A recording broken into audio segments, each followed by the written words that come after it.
Okay.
Okay.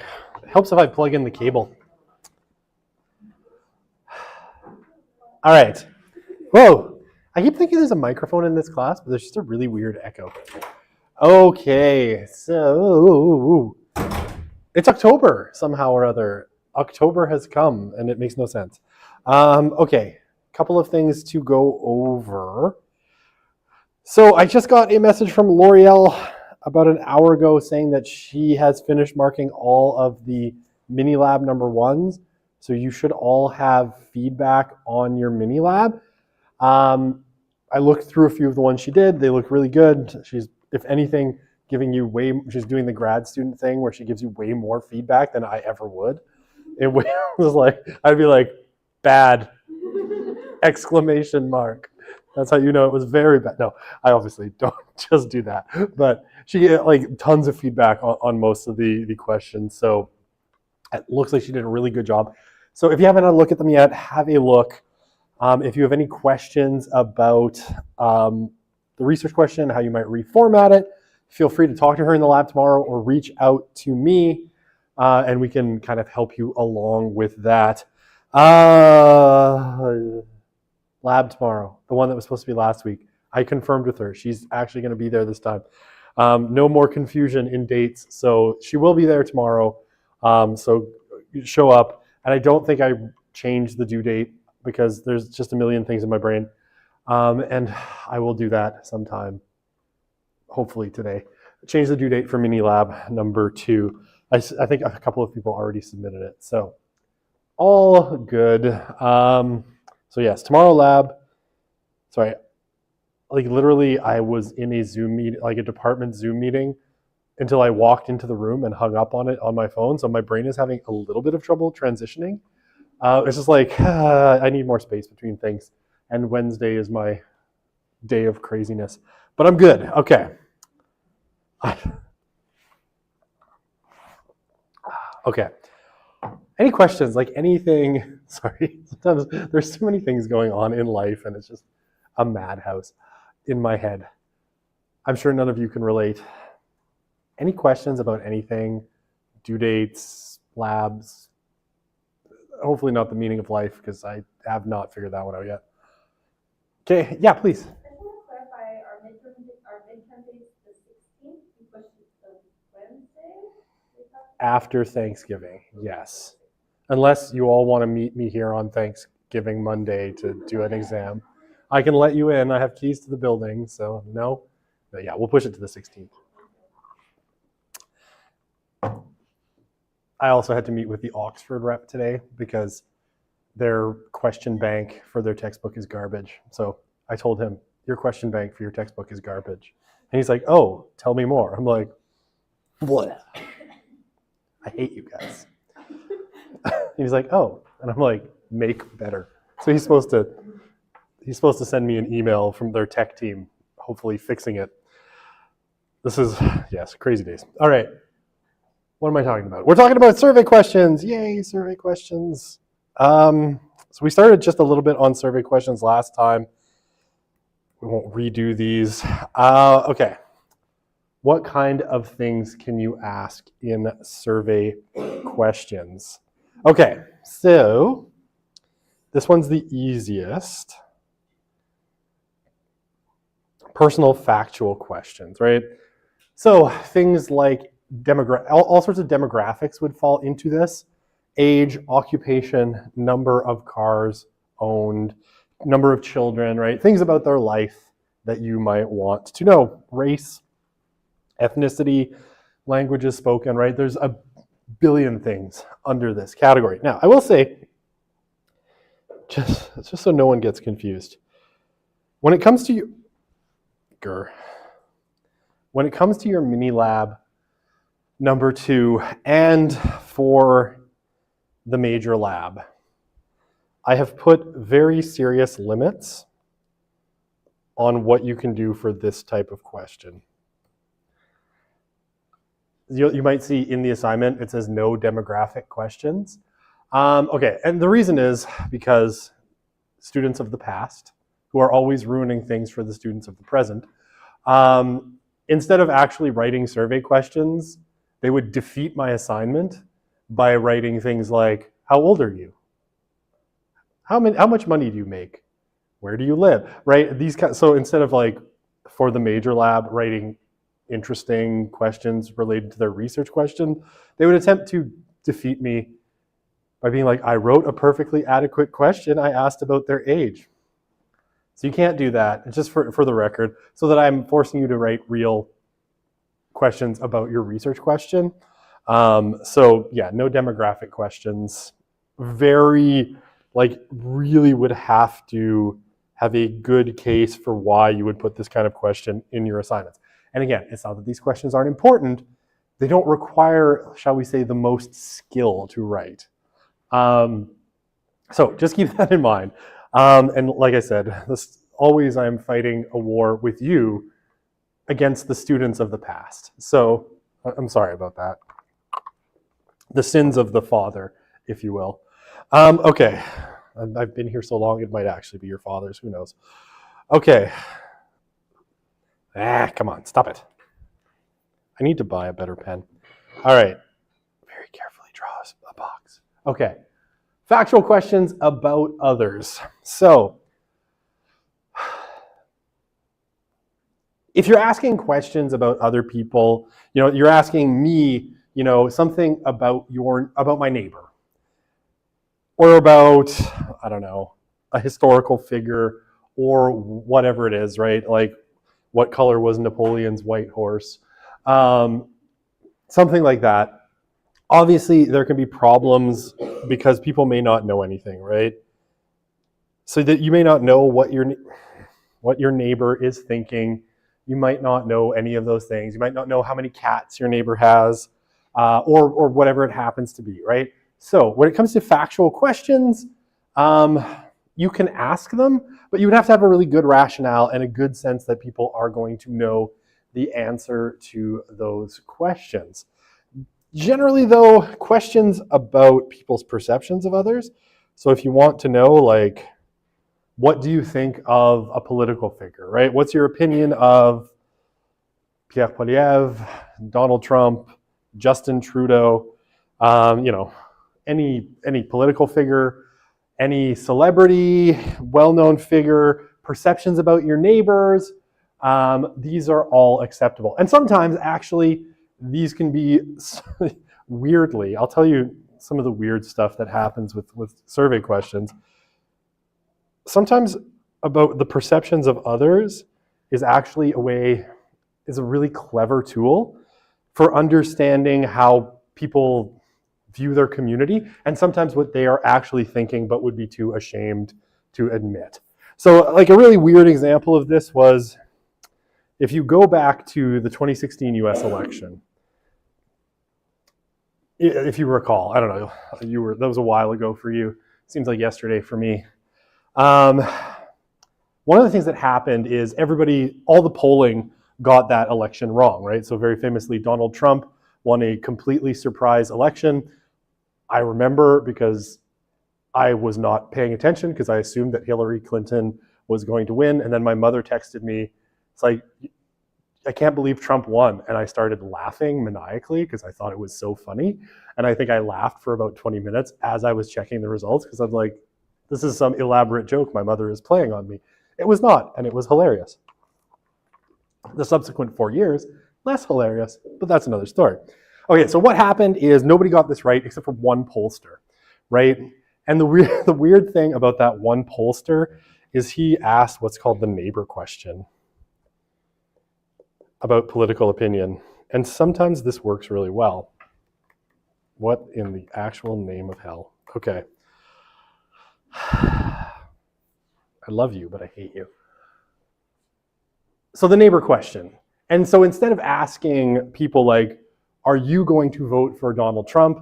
It was like, do you think your neighbors are going to vote for Donald Trump? And because people tend to live in relatively homogenous communities with people relatively similar to themselves, but people were a little bit ashamed to say they were voting for Orange Man Bad. By asking what you thought your neighbors were going to do or how they felt about Donald Trump, people actually answered more honestly. So this one pollster was like, no, Donald Trump's going to win. Because he was like, I'm looking at the swing states, Wisconsin and I can't remember, Pennsylvania where he won. And it was like, actually, everybody thinks their neighbor is voting for Donald Trump. So Donald Trump is going to win those states. So sometimes asking about other people's perceptions, especially on touchy issues, where people even, where there's social desirability bias, where someone might not want to say that they like Orange Man Bad, you might actually get more honest answers asking about the neighbor. So they can actually be, asking about other people's perceptions, especially if you know that people live in relatively homogenous communities, can be a really good way of getting at touchy issues. Because a lot of times people will not answer honestly. Factual questions about an entity or an event, an account of a political demonstration or some kind of historical event. These can be really problematic because, people might not observe and don't often remember systematically. So you're really asking questions about people's perceptions of those events. So factual questions, you can definitely ask them, just as long as you know that people's memories are a bit of a mess. And you have to, I guess, when you're thinking about this, you always have to think, what can people genuinely be expected to remember, right? So even, it can even be simple things, right? So if you wanted to ask someone what they had for breakfast Monday 6 weeks ago. What did you have for breakfast Monday 6 weeks ago? Nobody, I have no idea either. Why? Because we don't remember things that systematically, unless I could probably go back in my food tracking app and figure it out. But let's say those don't exist, right? People aren't going to remember things that happened. People reorder accounts. They make shit up in their brain.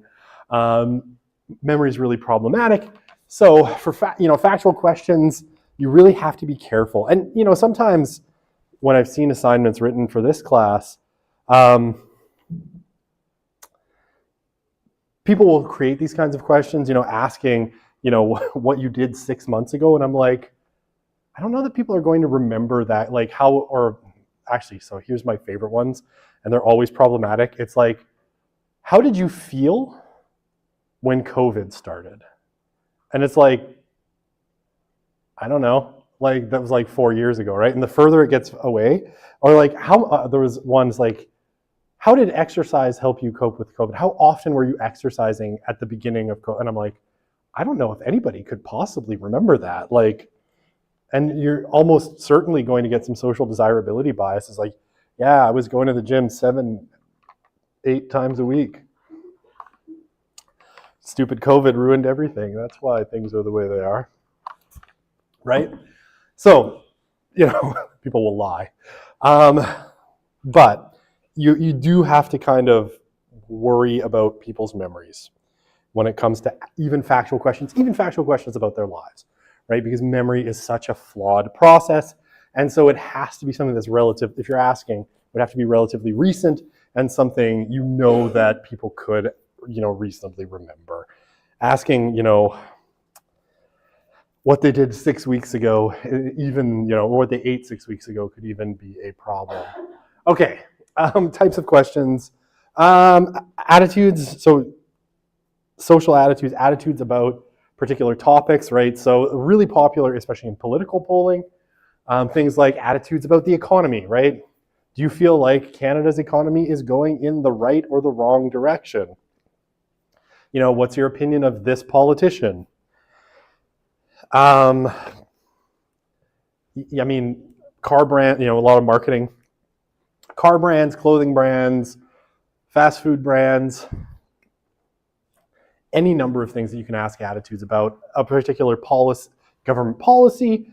All of these are fair game, and often you'll use some kind of Likert scale. So, right, you start with a statement. Sorry, I looked at my own slide and it made me giggle. Are you childish is answered by someone drawing a house in the little box. I don't know why that amuses me, but clearly I picked it for some reason and it amuses me still. So, commonly used like Likert scale. So a statement like, I think Justin Trudeau is a good leader, right? And you'd have a strongly agree to strongly disagree. And you could do that, with any public figure. That is really, really common. This government policy is likely to, exacerbate social problems in Canada. Healthcare in Canada seems to be in a crisis. Strongly agree to strongly disagree, right? All of these things would be fair game for asking about attitudes. And so you see a lot of this kind of question. And again, Likert scale is really useful because people can answer them really, really quickly, really efficiently. They don't take a lot of thought. So people quitting your survey is going to be much less likely if you're using standardized scales. Questions about belief. This can be political beliefs, religious beliefs, social beliefs, whatever you like. Existence of God, existence of Justin Trudeau. No, he clearly exists. Whatever beliefs people have, like political beliefs, Canada should implement a universal basic income, right? Would be a belief that you could ask about. So, okay, questions about knowledge. If you want to test people's knowledge, you can use these as well. I can't actually think of a scenario where I've seen this used, right? Where maybe you want to see like overall like levels of general knowledge. Though again, I can't think of a time where I've seen this. Actually no. Now that I say that, the one where you actually see this is marketing.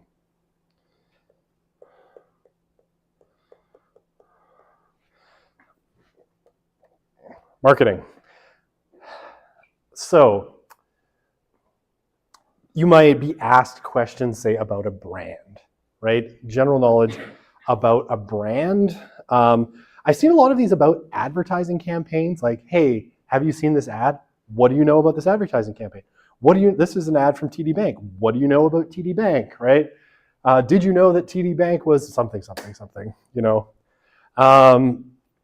marketing uses these types of questions a lot, especially to gauge things like success, like the success of advertising campaigns. You'll see these kinds of knowledge questions, right? Did you know that TD Bank is planting 750,000 trees across Canada, right? Those kinds of things, you might see them. I can't think of a social science reason to use it, but I'm sure there is one, right? Okay.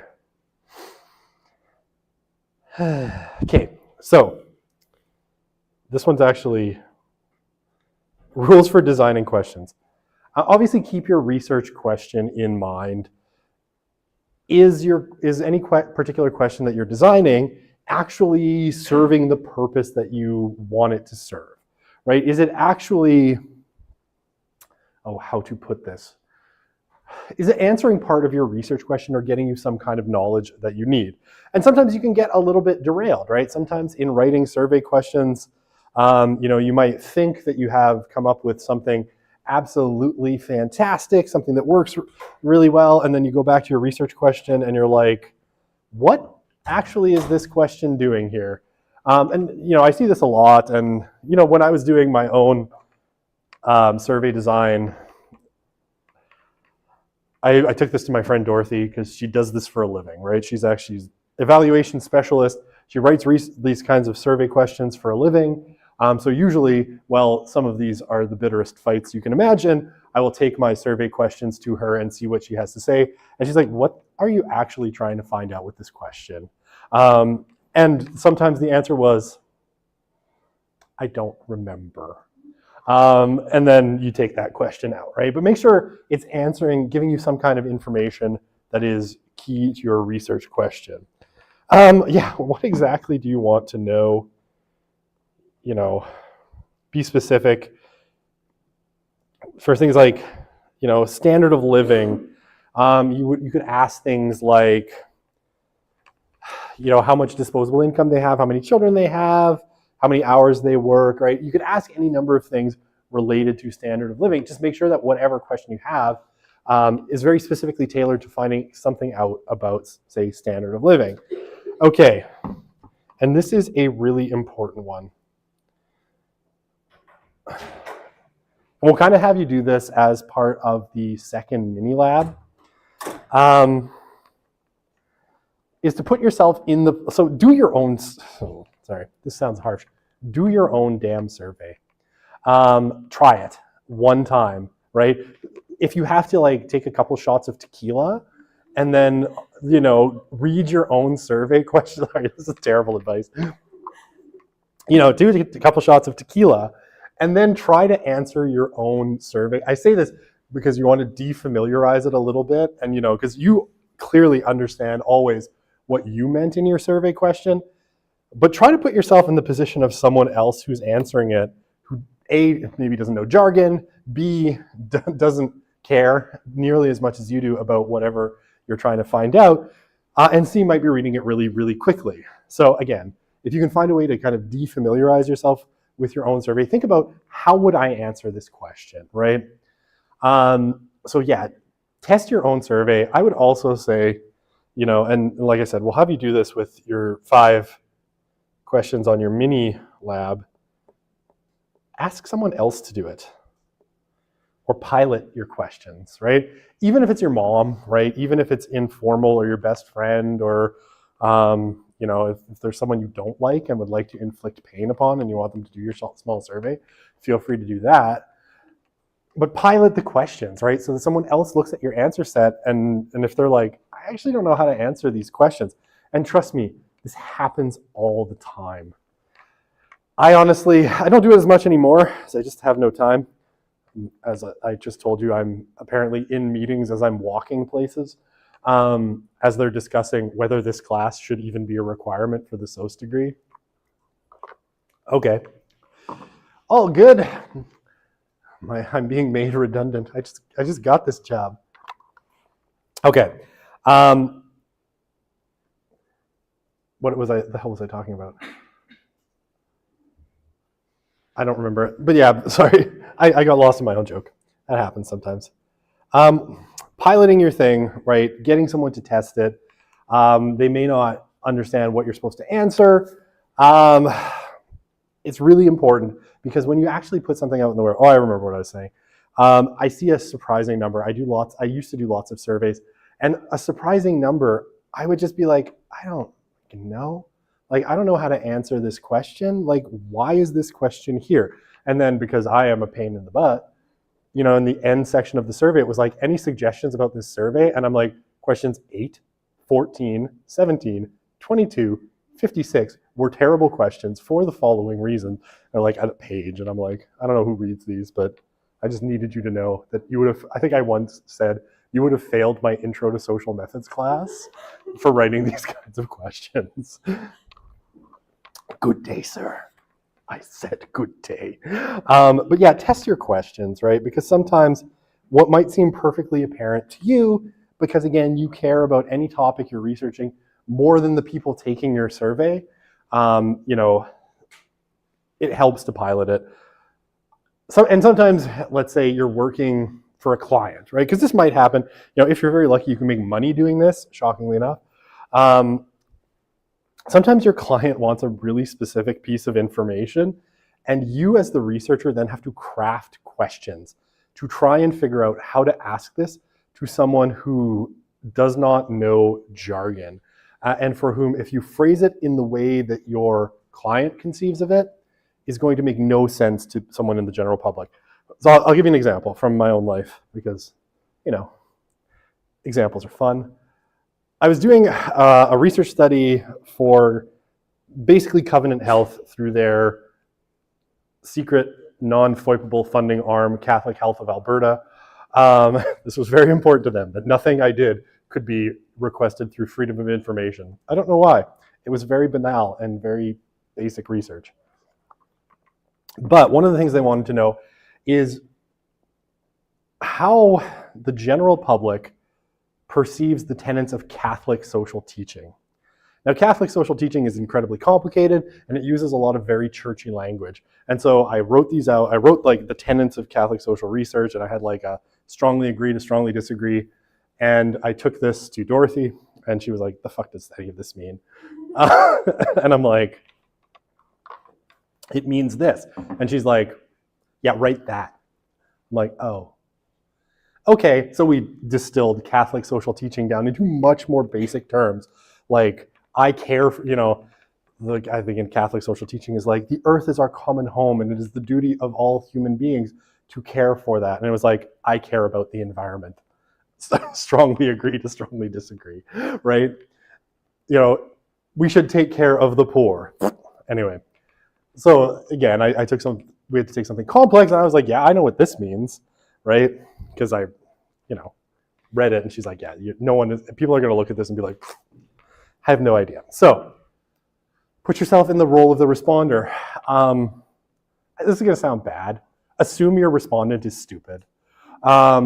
Just do it, right? Like, assume that it's someone with like a third grade reading level, because you never know.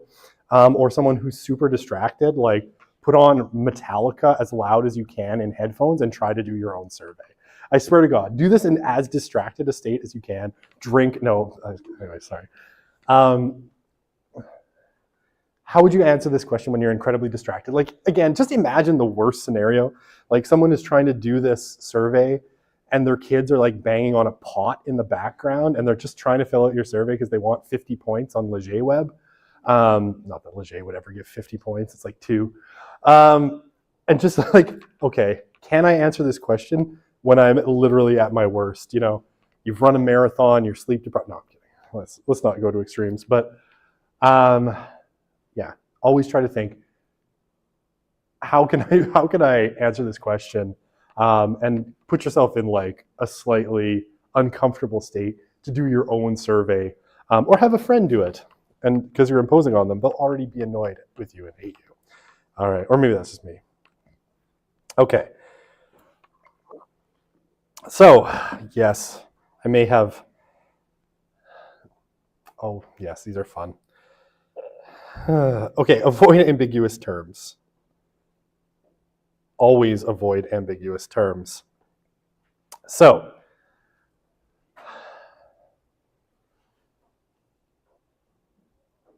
sometimes, terms can have a bunch of different meanings. You want to make sure that anything that could be interpreted a bunch of ways, you're using very specific language. So income, right? Income's a great example. Does it include tips, right? If they're someone in the service industry.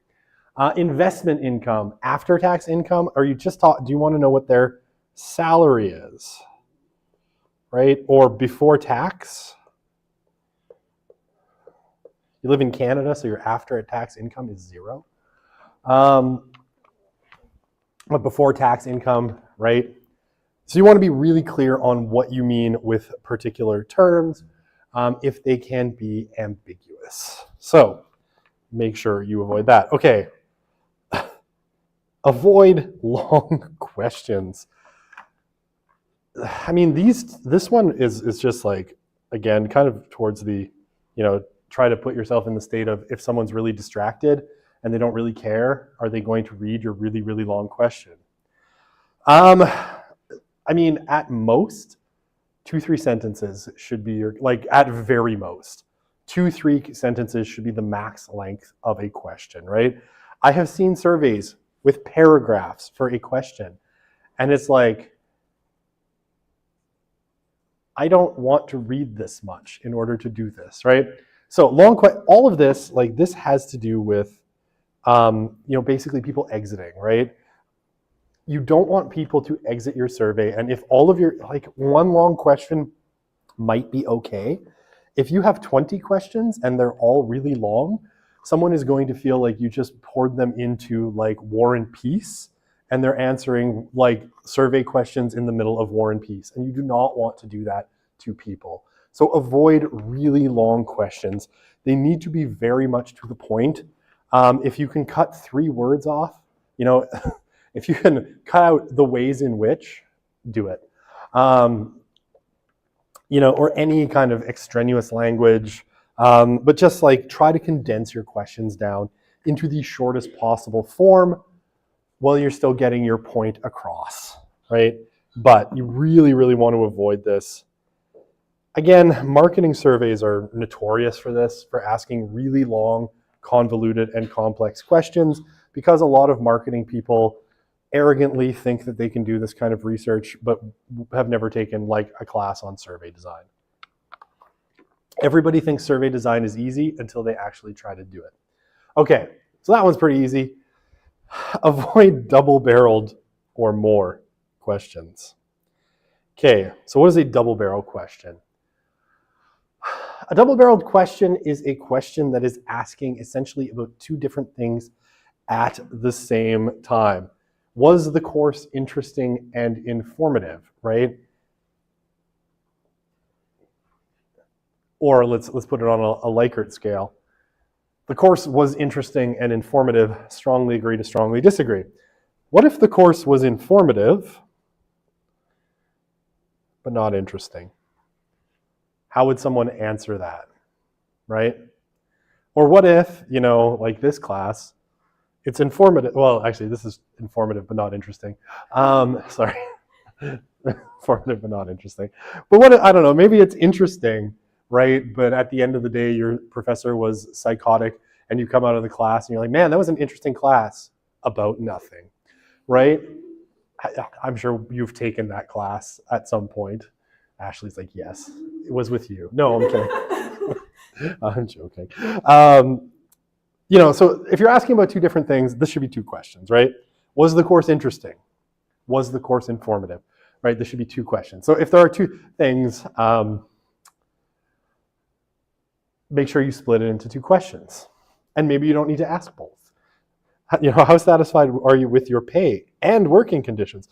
Well, failing technology museum that the university is, actually I'm okay with the pay here. The working conditions stink. No.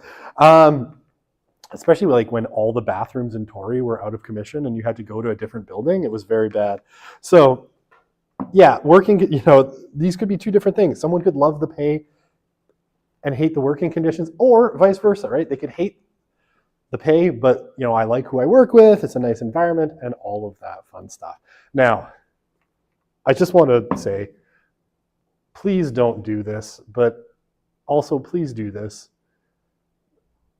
So last year, I thought I had maxed out because someone 2 years ago had written for me what I thought was the legendary and mystical 4-barreled question that was asking about 4 things. And then last year, a unicorn emerged, the legendary but almost impossible without either tremendous effort or total inattention, the magical 6-barreled question. This one had to get shown to some of my colleagues and be like, what is this? And they're like, that is a 6-barreled question. If you can manage to find a way to write a question that asks about 6 different things at the same time, it is truly special. But don't do that because it's bad. And I will say, you know what? Professionals do this all the time. It pisses me off. Like there's a pretty famous research institute in the US, and they released their, they didn't release it. I was asking them about it for totally unrelated reasons. We were asking and they let us see their survey. And I'm like, there's 3 double-barreled questions on this survey. It's like, do you feel belonging and meaning in your community? I'm like, that's a double-barreled question. What if they feel belonging, but no meaning? Anyway, I did, which I was like, should I bring this up with them? And I'm like, nah, it's fine.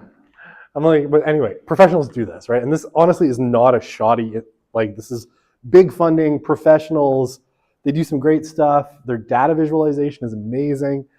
But I was like, this is a double barrel question. This question is bad. This question would get a big, like on your exam in this class, would get a big, 2 out of 5, or whatever I choose to mark it as. So avoid double barrel questions. And sometimes there are the sneaky double barrel questions that you might write without even intending to, or the sneaky 6-barreled question, which I have to think someone was trolling me, but I don't know.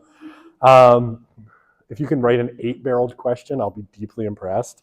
But don't do that, because then you'll have it pasted on my wall forever as an example of what not to do.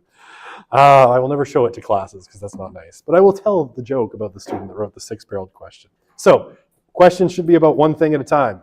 That is the key. All right. Avoid very general questions. What do you think about the Prime Minister? Ask specific things about, I think the Prime Minister is a good leader. I think the Prime Minister is taking the country in the right direction. I think the Prime Minister, whatever, I don't know. I can't think of anything else. Has a nice haircut. He does not. But you want to ask very specifically, like, I support the Prime Minister's economic policy, right? You don't want to be like, see a nice guy? A good dude? What do you think of the Prime Minister? It's like, oh, I might have many thoughts. Okay. So, too general, okay. And avoid leading questions. I love this phrasing. Should the monarchy, which costs the taxpayer over $5 million, be abolished? Right? So, why is that a leading question? Well, obviously, it's like, if you take this part out, it's a fine question. Should the monarchy be abolished? It's like, should the monarchy, which features Charles, a king who divorced his beloved wife, Princess Diana, to marry Camilla Parker Bowles, a woman who looks like a dog? I don't know. Like, just kidding. Oh, I mean, Diana was stunningly beautiful, and Camilla Parker Bowles was not. So that one never made sense. But if you phrase it like that, it's going to be like, yeah, I hate that guy, right? Or, yeah, well, I can't believe we spend $5 million on the monarchy. You want to put ideas, into people's head. Should Donald Trump, who led an insurrection on January 6th, be barred from running for president? Right? Again, kind of a leading question. Should Professor Broussard, the best professor in this department, be given a 20% raise? Obviously a leading question as well. I don't know. I'm not really the best professor in the department. I joke, but I would be open to a 20% raise. Actually, given the budget around here, like, just happy to be still working here. Cut of $10,000 to the sociology department. Why? So the engineers can get their heated doorknobs, as always. It's costing more and more to heat those doorknobs every year. Okay. But I'm not bitter. Okay. Maybe a little. Okay. Avoid questions that are actually 2 questions, right? Again, kind of similar to a double-barreled question. But here, on a scale of 1 to 5, how much do you like Stephen King novels? It's not a great question, because what if you don't read Stephen King novels, right? You probably want to start with, do you read Stephen King novels? And then if they answer no, this is what's called a screening question.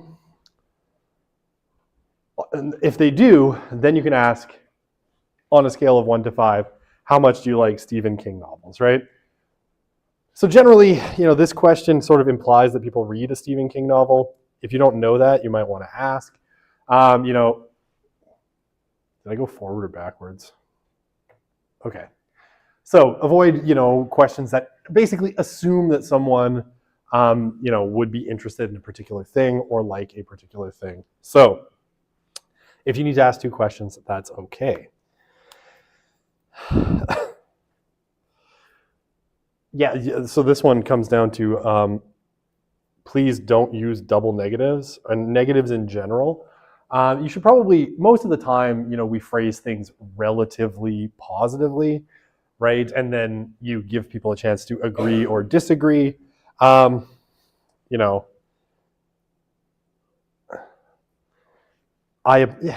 you oppose rules stating that laptops are not allowed in classrooms? Obviously, not a great phrasing. Do you think laptops should be banned from classrooms? Or better even a statement, I think laptops should be allowed in classrooms, right? Would be a much better way. And then agree, strongly agree to strongly disagree. Phrase it in the positive. This one, I've talked about this lots, jargon. Minimize technical terms, right? You want to put things in the language of someone who knows nothing about the topic, so that you, especially, academics, we're famously jargony. So make sure you're not asking really technical questions in really technical ways, because again, people are going to be like, I don't know. And then you might get, they're just going to give you an answer set of don't know, because they don't understand your question, and or quit. And you don't want either of those things. Okay. And be sure your respondents have the knowledge to answer your question. And here, you want to make sure that you're judiciously using screening questions, especially when we're doing online. Screening questions will often be forced answer, right? So if you've ever gone into SurveyMonkey, or maybe you should just to poke around, you can set certain questions as forced answer, right? So people have to answer. They can't skip it. There's no I don't know or prefer not to answer, right? So let's say you want to know something. Let's say you want to ask questions about furries, right? Your number one question, you want to know about what furries think. Your number one question should be, are you a furry, right? Because if they answer no, then probably 90% of the questions on the rest of your survey aren't going to apply. So screening questions are a really, really simple way of making sure that you've got, you've got the right group. If you want to know about the habits of, 18 to 24-year-olds, you can ask a screening question, which is like, please enter your age, right? And then if you get someone that's like, I'm 42, it's like, okay, you're not going to know the thing I need you to know, right? Kick them out. If you want to know something about people's attitudes about rap music, it's like, do you listen to rap music? Yes or no?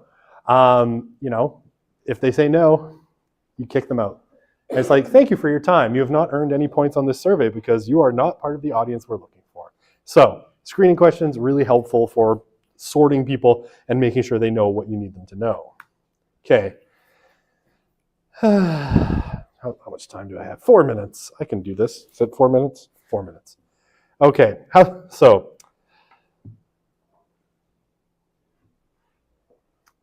Yeah, symmetry. Well, this is a good one to sort of talk about. Ensure symmetry between a closed question and its answer.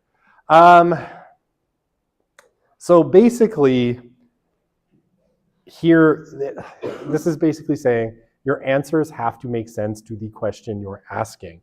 How satisfied are you with your life in general?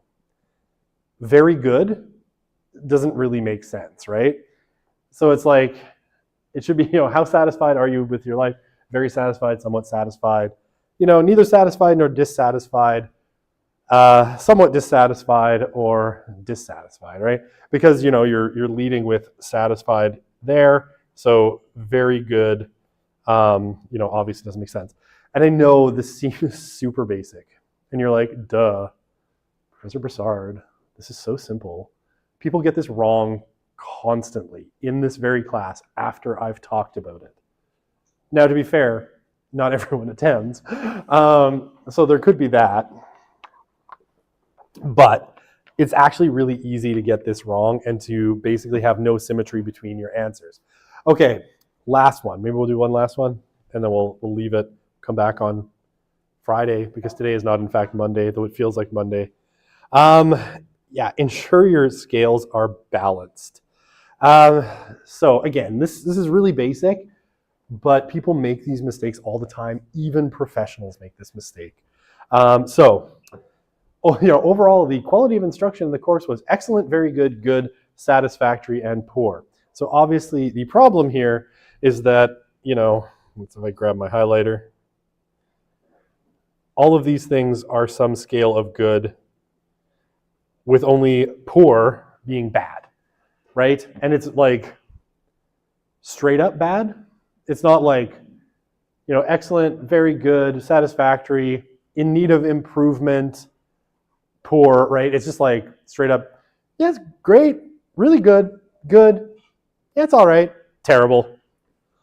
So you want to make sure it's balanced, all right? And generally, like, the kind of rule of thumb is if you have 5 answers, it should be, I'm writing in highlighter, 2 positive, 1 neutral, 2 negative, right? And 5 is really common in terms of scales, right? Because it's really easy to digest.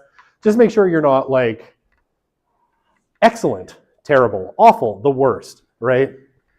Because it's really easy to unbalance your scales, and then you're probably, let's say, everybody who was like, yeah, this was okay, is going to end up there's going to be a lot of people that end up here. And so it's going to look on your answer set like a lot of people thought your instruction was terrible, but actually there was going to be a few people that were just looking for a neutral option. They're like, it wasn't good, but it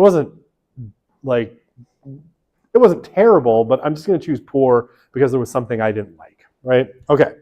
I'm out of time, I think. Okay, I'm out of time. Perfect.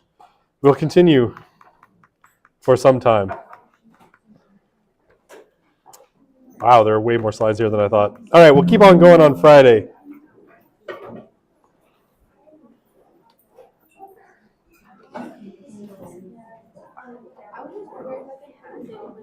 Mini lab assignment connected to my first one, in the same document. Is that okay, or should I just separate them? If you want, I don't see a problem with that.